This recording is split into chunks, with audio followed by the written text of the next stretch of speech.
I've been married for a month and my husband is having an affair with my sister. I've been in shock since I found out. We have been married for a month. He's been having the affair with my sister since before we got engaged back in November. My sister is 8 months pregnant. Her husband was the one who discovered the affair, and he is divorcing her. He had to get a test done on the advice of his aunt, who is a solicitor, to make sure their 1.5-year-old son was his child, but my sister doesn't yet know if her husband or my husband is the father of her baby. I'll be seeking a divorce even though my husband wants us to go to counseling and stay married. I'm an advocate, a barrister, so I won't have any trouble finding a solicitor at least. The law only takes adultery into consideration as to why the marriage broke down and not for how the assets are divided or settled. However, at least I will not have to pay him support since we were only married for a month before I moved out of our flat. I will never speak to my sister again no matter how much she begs me to forgive her, and I am not staying married to my husband no matter how much he begs me to stay.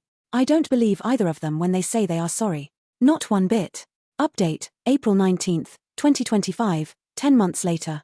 Update, I've been married for a month and my husband is having an affair with my sister. People who say you should get over it when someone cheats on you have no idea what it is like.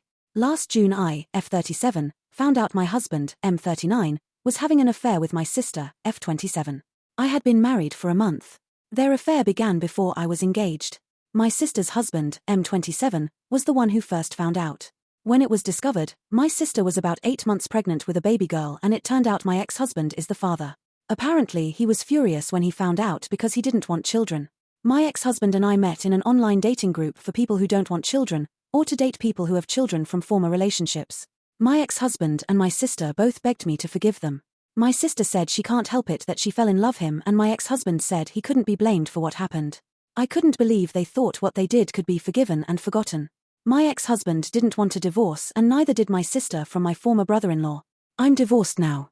I'm an advocate, known as a barrister in the rest of the UK, so I was fortunate to already know the best solicitors who could represent me in my divorce.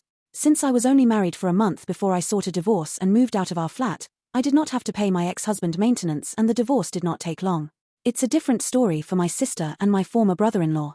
They were married for longer, they own property and they have a son together. He was 17 months old when the affair was discovered. My sister may end up having to pay spousal and child maintenance since she earns more. Their divorce is ongoing. I haven't spoken with my former brother-in-law since I first left my ex-husband, but I feel badly for him. He was devastated when he found out about the affair and the baby not being his child.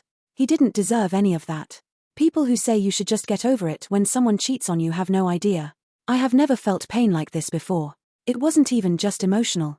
It was physical as well. I'm still heartbroken over this. I had no idea anything could hurt so much. I'm going to start seeing a counselor, but it doesn't feel like enough. I haven't seen or spoken to my ex-husband since I moved out of our flat. The only contact during the divorce was through our solicitors. He's dead to me and so is my sister. I haven't seen or spoken to my sister since shortly after I left my ex-husband, and I never want to see her again.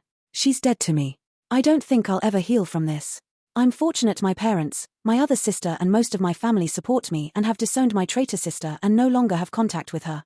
Anyone who tells me I should forgive her or chooses her over me gets removed from my life with no second chance. I don't ever want to hear anything about either one of them again. From what my ex-husband's solicitor said during my divorce, they, sister and ex-husband, plan to marry after she is granted a divorce. I haven't heard anything about either one of them since then. I try not to even think about either of them. They were two of the people I loved most in the world and they did something that I'll never heal from. They are selfish and they destroyed me. Anyone who says I should get over this or forgive and forget has no idea what it is like.